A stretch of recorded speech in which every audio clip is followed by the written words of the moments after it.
Future Jam. Welcome to the Future Jam, a tech news podcast for enthusiasts and casual listeners alike. I'm Mike, and once again, I'm here with my good buddy Alex. Hey, Mikey, how you doing? How's life? Good. I'm a little rusty tonight. Yeah, you took last week off for no apparent reason. You're like, I just don't feel like doing it. I'm good. I think COVID is a good enough reason to take off a week. Yeah, I guess. You keep using that as an excuse that you had COVID last week and didn't want to record. You were too tired and sick. Well, it happens. It happens to the best of us. I was even vaccinated and everything. Yeah, I know it sucks that you got it. I told you earlier that you have to stop going to those makeout parties. Too busy wanting to make out with everybody. Well, when you're a famous podcaster, you get invited to all the podcaster makeout parties. Yeah, I know, and I keep passing them off, and you're like, no, I'm going. Can't pass this opportunity off. I want to be making out with something. Hey, that's how shows get huge, Alex. That is true. All those big podcasts are all formed at these makeout parties. It's not covered much on the news, but yeah. Yeah, it's like how, people say the secrets of business and all. It's one of them. You get invited to a makeout party, you go. I don't think anybody's ever said in the history of the mankind, let's go to a makeout party or let's have a makeout party. I don't know if that's an actual thing. My birthday this year is going to be a makeout party. I'm going to send out invitations. A sleepover as well? No. No? No, that's weird then. Well, You made it weird. You took a wholesome idea of a makeout party, and you made it weird by adding a sleepover to it. Like playing video games all night, that type of stuff. So, anyways, you ready to jump right into it this week? Yeah, let's do it. All right. First up is the dumb tech of the week, and we got a pretty dumb one. Yeah, this is we had a docket for last week. Well, we decided to skip it because we didn't record. We'll post the articles from last week we were going to talk about in the show notes for this week. Well, this is the same one we're going to talk about. This is the only carryover because it was so dumb. So, Nikola, Tesla. I think this guy's like, yeah, Tesla's a huge brand, so I'm just going to use the first name of the inventor. Yeah, so they were supposed to be making this revolutionary electric truck, and they had all these promos for it, and they kept getting these updates that this thing is going to change the game, and people are going to make so much money. It's the next Tesla, and it turns out it was all fake. So they got in trouble from the government for falsifying information to drive up stock price. And yeah, it's a pretty funny story. I guess the founder decided to. He didn't actually have any working prototypes, so he would roll these prototypes up a big hill and push it down. So it looks like they're driving, but they're just, gravity is pushing the vehicle down the hill. It was supposed to be battery operated, and so they said they plugged it into walls, had hidden wires, so it looked like that the vehicle was powered up, but it was really just plugged into outlets. Yeah, and they said the doors were taped on and all. They said all the vehicles they showed were Frankenstein products of other cars put together to make it seem like they were cutting edge. The guy is no longer with the company. No, yeah, he got let go. Yeah, last year. I just couldn't believe how much money they've raised. They've raised hundreds of millions of dollars, though. Yeah, the sad thing is what they did is terrible. It's funny laughing at what they did.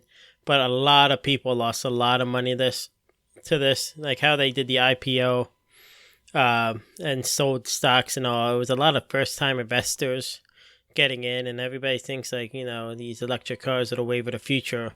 So there's a lot of people that didn't know what they were doing, first-time investors lost a lot of money, hundreds of thousands of dollars investing in this company. And this guy kept Trevor Milton is his name. Yeah. Yeah, so that's the sad part of the story. It's fun laughing at how terrible it was, but that it's problem with when you're investing and all, and people trying to get into it. I wouldn't be surprised if more stuff like this doesn't happen in this industry, just because it's seems like it's very under regulated. So Well, I think a lot of the tech industry, you hear about that a lot. Like these guys who are supposed to be like these wonderkins or something like that, where they're just kind of like con men trying to get you to invest stuff, and then hopefully their product would work out, but they don't know what they're doing. They're the salesmen. Yeah, they hope that they're going to figure it out by the time it goes to market, but they're like, come up with this crazy idea, and maybe we'll figure it out eventually, but we need money to get it off the ground. But they pretend like they already had the idea cooked up, but it's really just barely there. Yeah, it's just crazy to me that like it didn't get out sooner. Like that they were just putting these cars on they had to tow them to the top of these hills and blow them down. But did you see after this, like a week after like this broke, they released a video of one of their trucks driving uphill? Whoa. Yeah, there's still a company. I don't know how they exist as a company still, but yeah, there's still a company after he left. Well, I think they're trying to do what they want to do. Like they want to make these electric trucks, but he kept saying they're doing all these things and they're a lot further ahead. Well, it's not easy to do. And yeah, so he was just embellishing what they had. Yeah, because they needed more money, because they probably would have went under before that if they didn't get all these investors in. I'll be very surprised if I see one of these driving down the highway. We'll talk about another electric truck later, but I don't know if they're coming as fast as people think. So, all right, let's jump into this week's discussion. And this is just one you sent over to me, and I thought this was quite preposterous. But I had no clue that companies were starting to make rules around having to have surveillance in your house if you work from home. Yeah, so this was interesting. So there's a company, Teleperformance, which I guess is like one of the biggest telemarketer companies. Like they do a lot of like if you're calling Apple, Google, Amazon, Uber, like these big companies all use this company as their call centers. And they're based out of Colombia, I think it is. Their stories from Colombia. They're all around the world. They have like 380,000 employees around the world. So it's a huge company.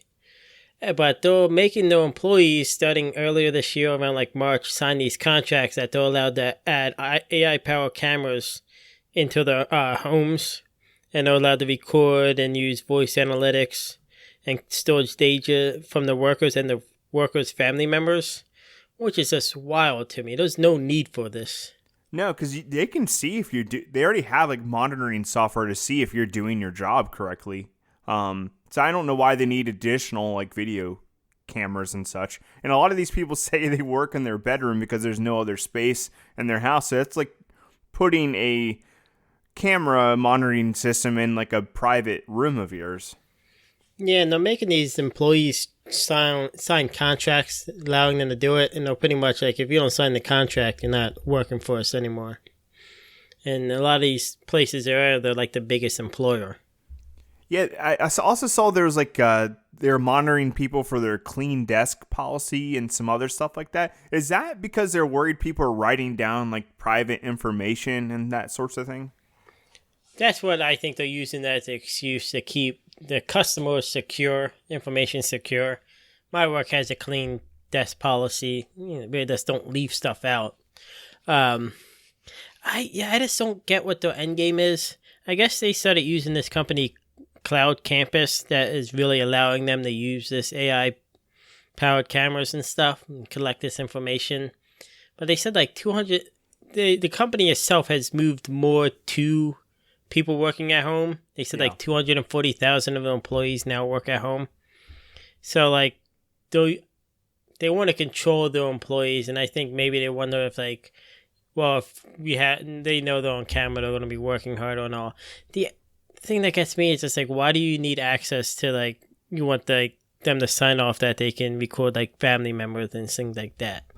I guess because they're going to be in the background talking, so if they accidentally record one, they don't want to probably get in a lawsuit over that. But I just see this like as a thing. If you give in to this, then they're just going to add on more and more things and requirements to like work from home. And give an inch, they take a mile. but I think a lot of people are probably just going to give into it because they don't want to lose their job, or they just want a work from home job because they don't want to have to worry about driving into work and all that. And this is the problem with like a lot of it not being like unionized and all that. They can't like get together and like, hey, we're not signing these, because if enough of the employees say, hey, we're not doing this, and then they have no employees. They tried to do it in the UK, and the courts in the UK, or like the labor department in the UK, ruled that they can't. They're not allowed. Probably what's going to take is the actual government stepping in to say that they can't do that, or there's like rules around like how much they can do, or. Well, like the issue is like they do a lot in like Vietnam and all these other countries that have a lot lax like employer rights and stuff like that. So I think they can easily get around it. So it's just crazy to me that the company is willing to do this. And they said like the big companies that work for them aren't the ones, like Apple's not demanding that they do this. Like Apple doesn't really care. They also said like a way to get around this would be if like Apple and Amazon like, hey, we don't want this practice. You do this, we're gonna pull out of our contract, and then I can see them easily like, okay, yeah, we won't do this.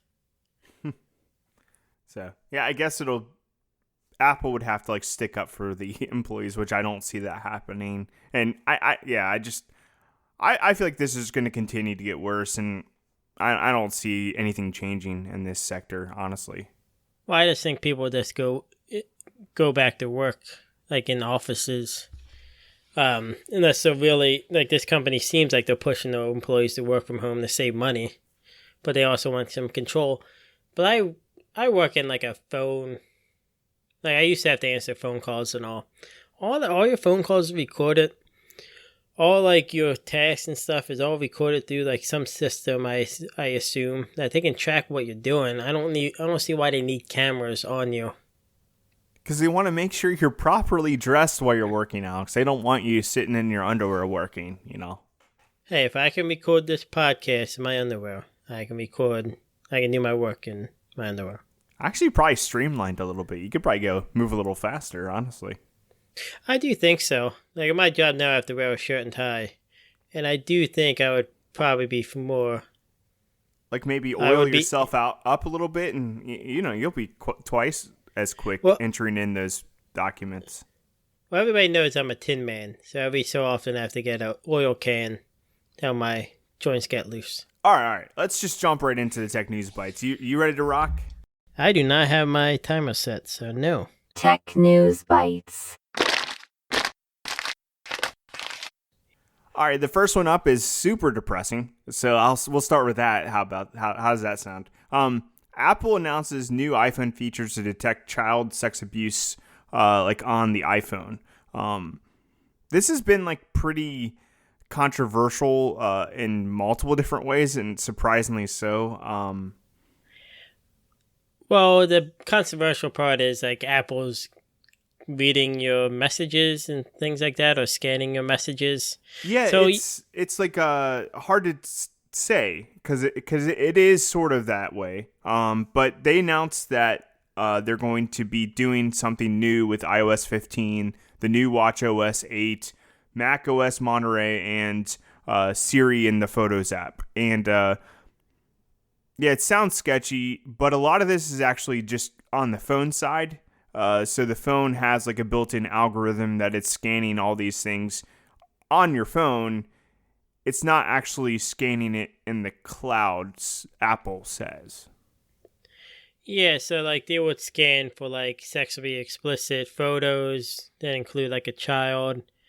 They will send the message to the children or the parents, like if it's a children account, like if sexually explicit like photos have been sent to them, or they send anyone.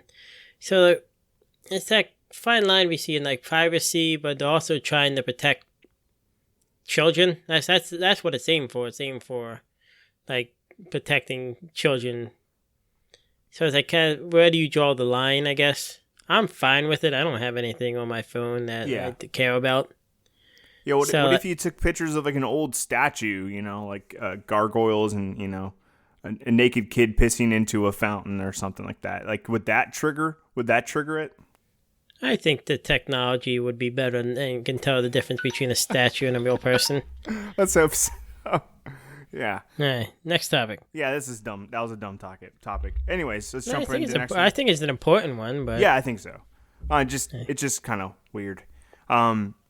Here's everything Samsung announced at its August Unpacked event.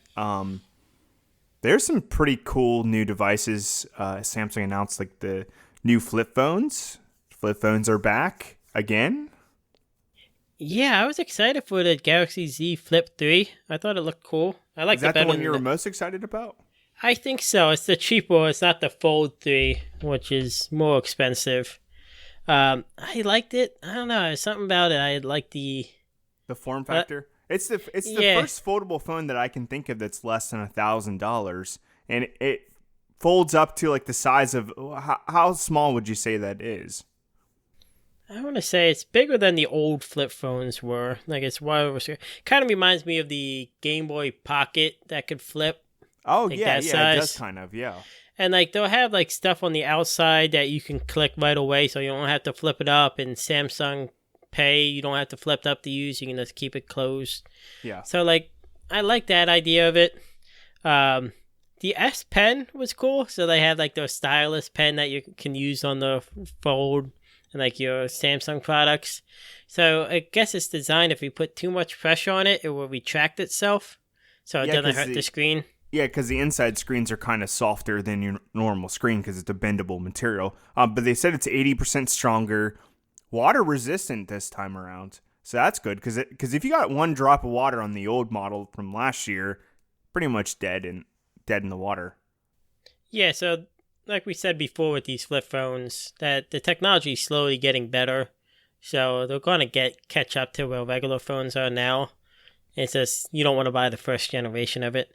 The Galaxy Buds 2, like their AirPods, they're supposed to be like a lot better. And the Galaxy Watch is just a little bit more powerful and has a biometric feature and can bioactive sensor. Woo, and can, exciting stuff. Yeah. One last thing about the actual Fold. There's an actual camera under the display. Like no more cutout for the camera. It's under the display itself. That's kind of cool.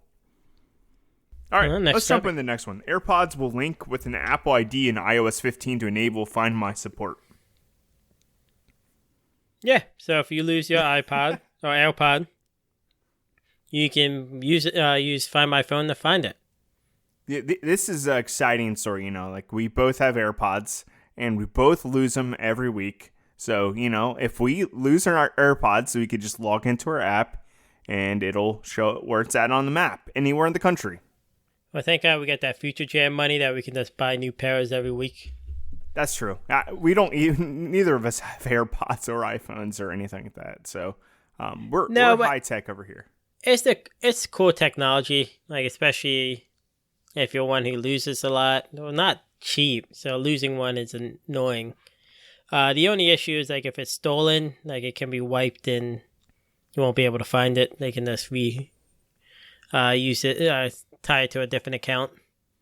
It's a cool feature to have. It's only available on the more expensive ones, so you have to have the Pro or the Max AirPods. So it's not available on like the cheaper ones anyway. So I would hope if you have like a $300 pair of wireless AirPods that you're not going to be just losing them all the time anyways. But people are not very responsible.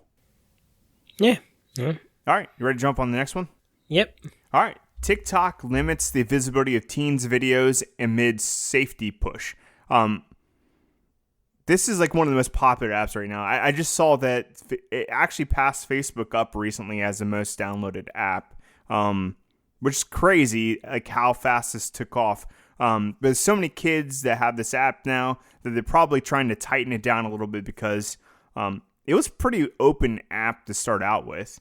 But they said that teens aged 13 to 15 are set to private by default and will have to decide who can see a video the first time they post. Older teens will see restrictions too.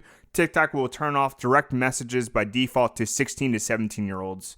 So, yeah, I think you're seeing the same thing with Apple. You're seeing these companies trying to fight back against child endangerment. You know, like anybody can see your videos and anybody can mention these kids. These companies are trying to do something to protect against it. I mean, it's something simple that they can do. The issue is like you can just go ahead and change the default settings, so you don't have to follow these guidelines. But at least they can say they did something. Yeah, I think they don't really actually care. I don't think they just are saying this for to make parents feel better. Like, oh, your kids are fine on our app. Don't worry. So I get like ads for TikTok on my Twitter feed, and each time the picture, like, oh, TikTok, the picture is like some girl in like lingerie. It's like they know what they're doing. They know like this is what people want to see, and that's what you know.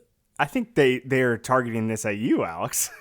I don't know why. I'm not going to get on TikTok. I don't like watching videos of people. But you love lingerie. You have like a huge stack of lingerie catalogs at your house. Well, yeah. It's my late night reading. You like the descriptions or something. Yeah, let's get on to the next topic. All right.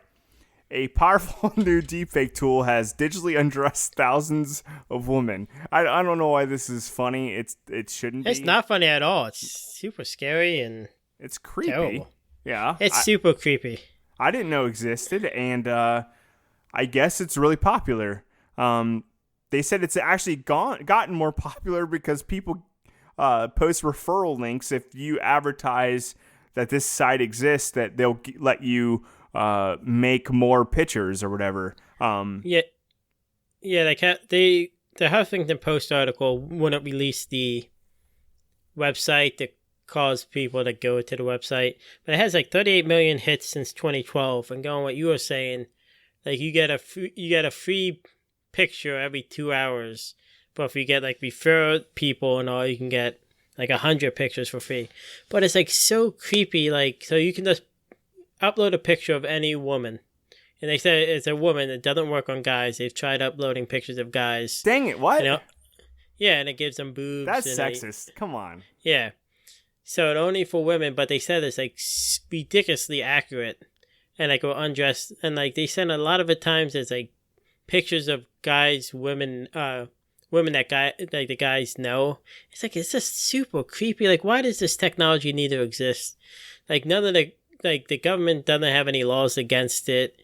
Like, it's just like something needs to be done about it. It's just super creepy that you can make these like deep fake videos of women that look pretty like legit, and like there's nothing like the woman could do to combat this.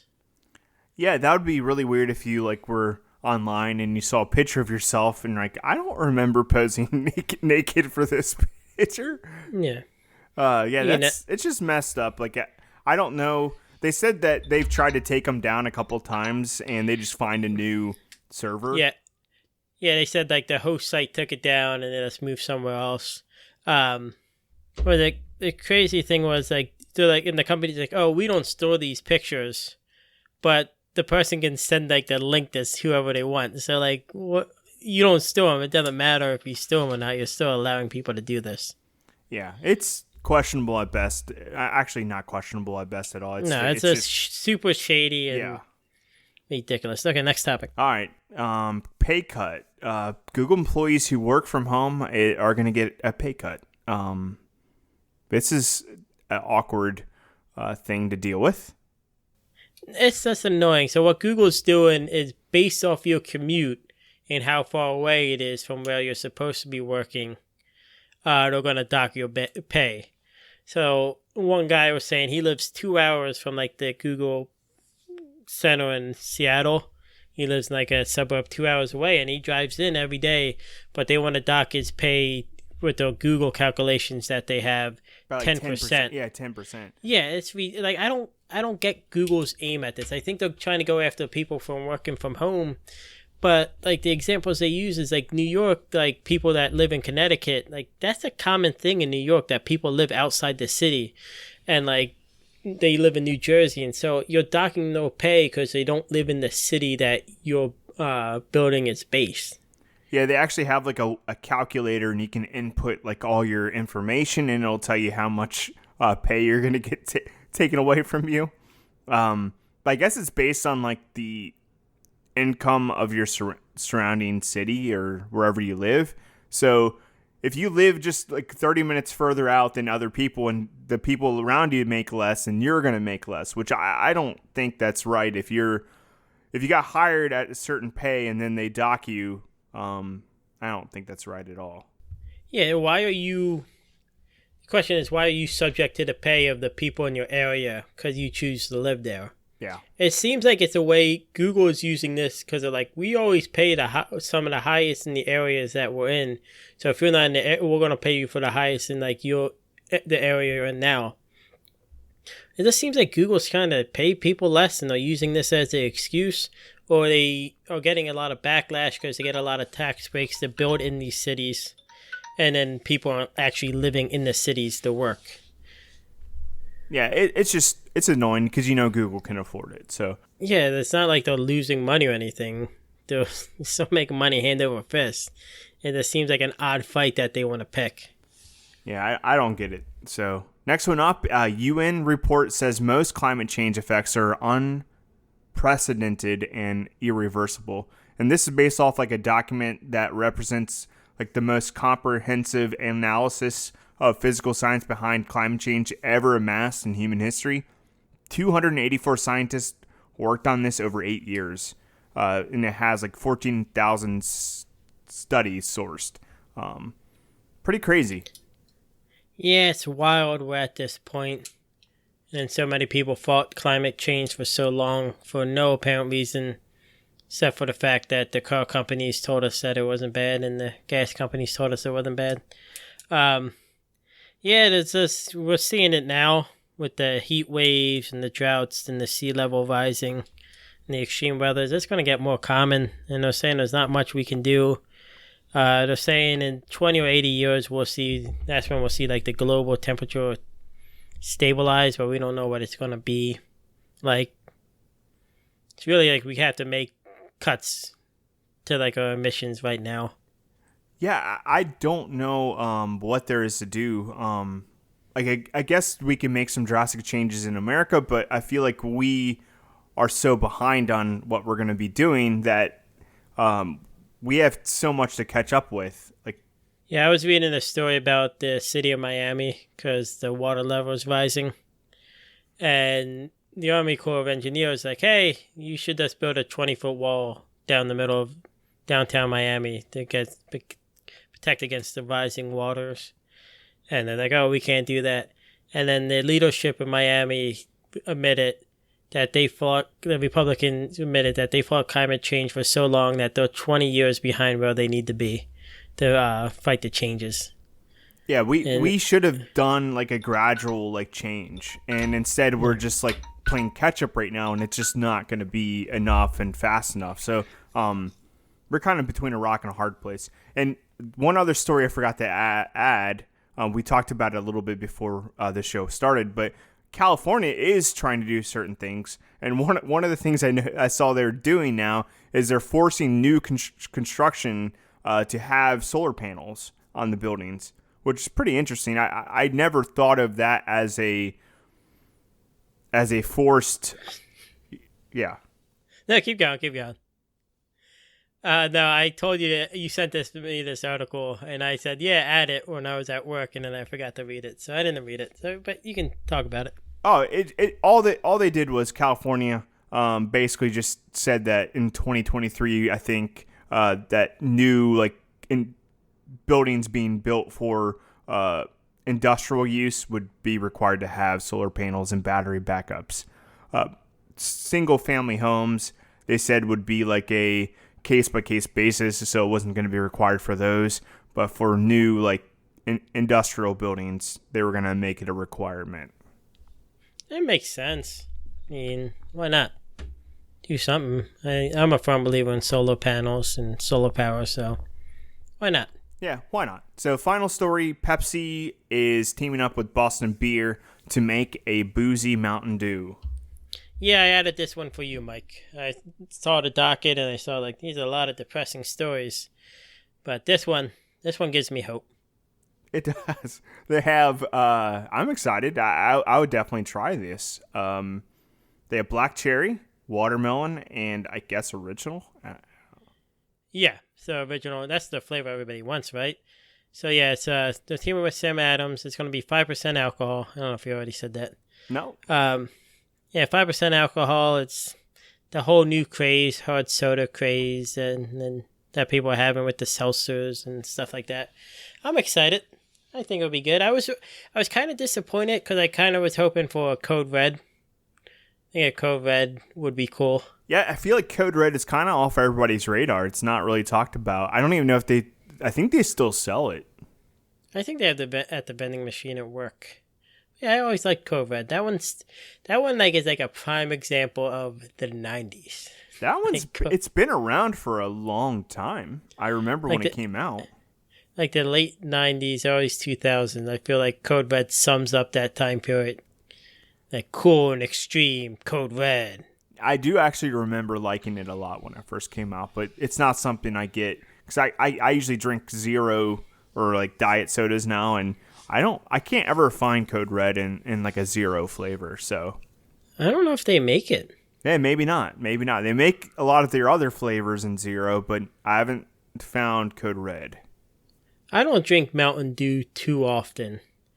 I drink it at work occasionally because they're supposed to sit out your soda, and like a lot of times the Diet Pepsi's out, so now I get a Diet Mountain Dew, and I like it. I just don't get it too often. But I'll try this. I think it'll be fun. All right, yeah. Next time we have a cookout or whatever, we'll have to bring some out. So, yeah, it's gonna be early 2022. They said. So next makeout party we can. Yeah. Get them. Sounds great.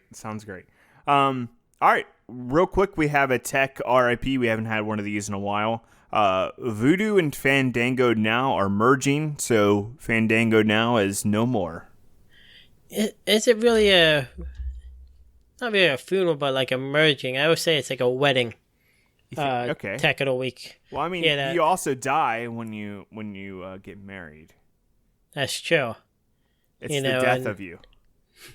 Well, anyways, I never even used Fandango now. I didn't know it was a thing. I use Fandango to check movie times, how it was designed to be used, and I never knew like it was like a website where you can watch, or like you had an app where you can pay for new movies.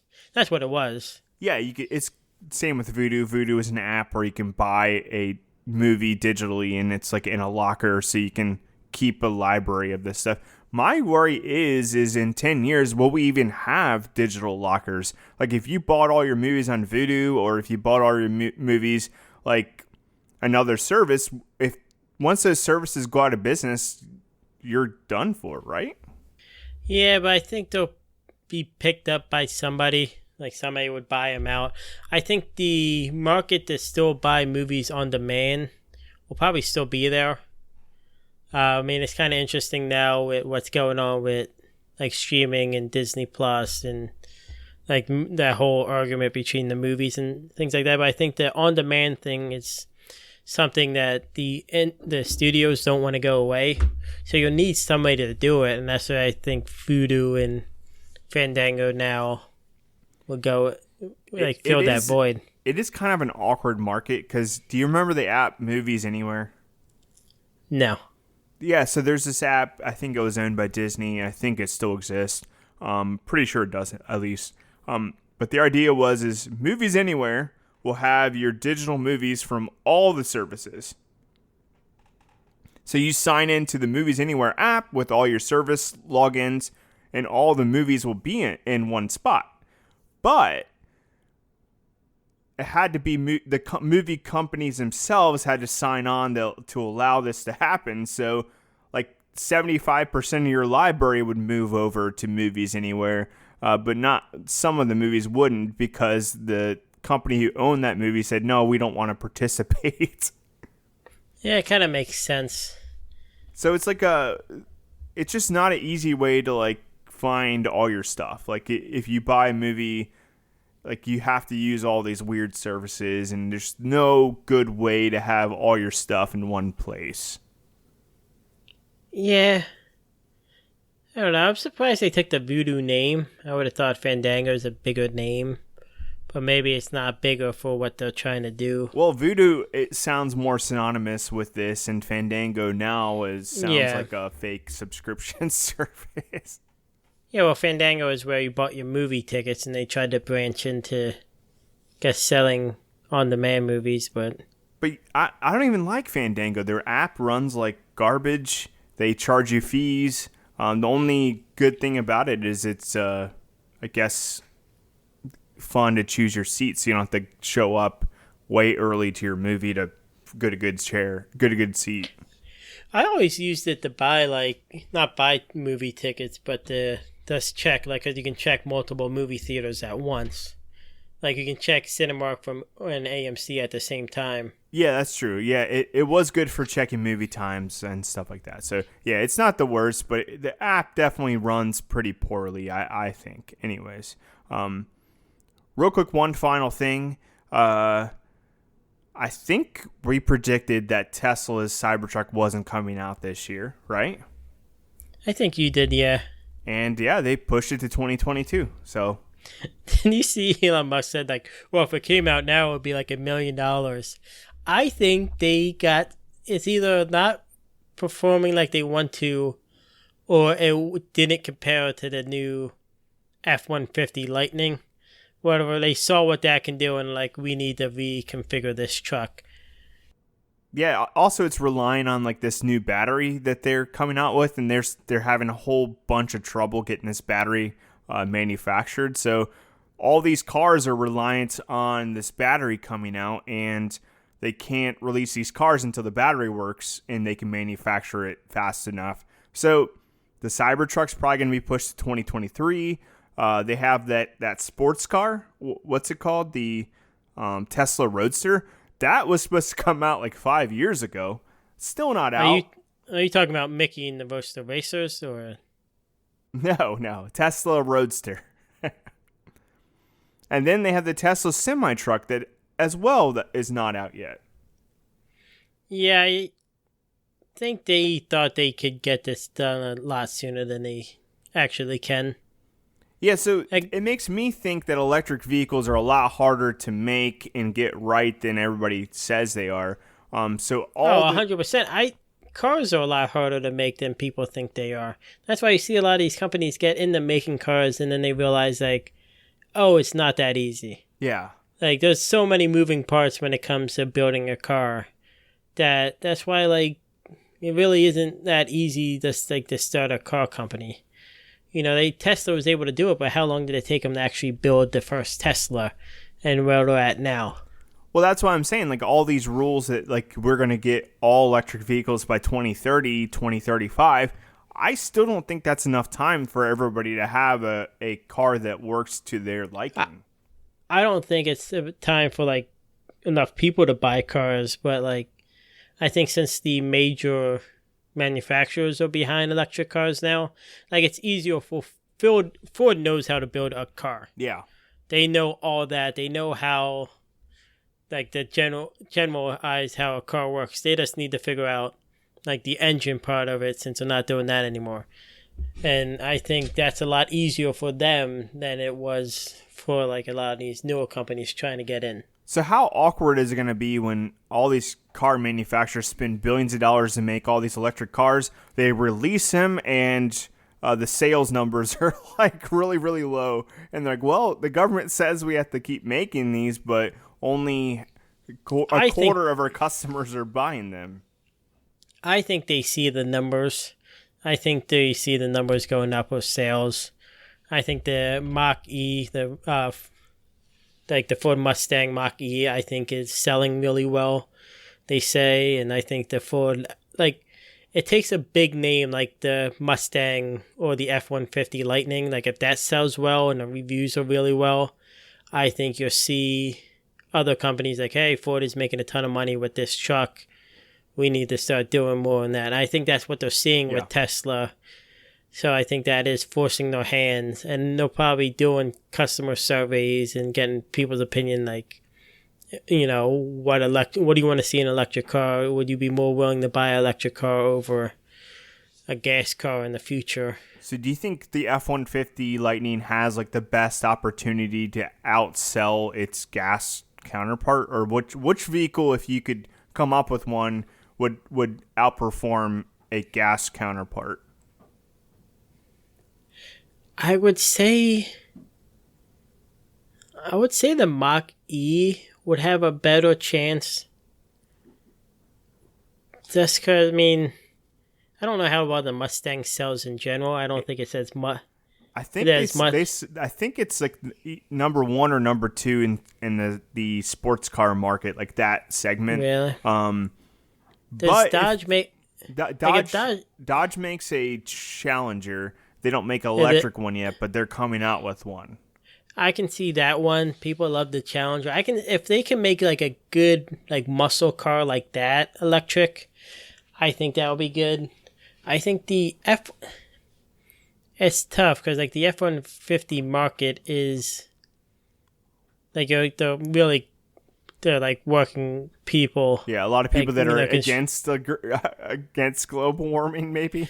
But like if it can do like all the stuff that it says, like where it can charge things and pretty much run as like a big battery. Yeah. And like how useful that would be on like a job site. Like if that word gets out and that builds momentum, like how much this does for like the working man, I think that could be like a snowball effect. And that's true. It's going to take like, I think, a couple really good models of vehicles to convince people. And the more people will have them and they're like excited about them, the better. So, I still think 2030 is a little bit optimistic, but, all right. Well, that's our show for this week. Sorry, we missed out last week. That's what happens when people get sick. Get your vaccines, people, because it definitely pays off. I'm being sarcastic. My wife didn't get sick at all. She had a vaccine. Yeah, and you were vaccinated. It happens. Just think how bad it could have been if I wasn't vaccinated. Could have been bad. Yeah. Could have been real bad because I was not feeling great. I was probably the sickest I've ever been. So imagine how bad it could have been without the vaccine. I don't know. I'm just happy you're healthy and safe now, and we can do the Future Jam again. Oh, man. Yeah, that's top of my priority list.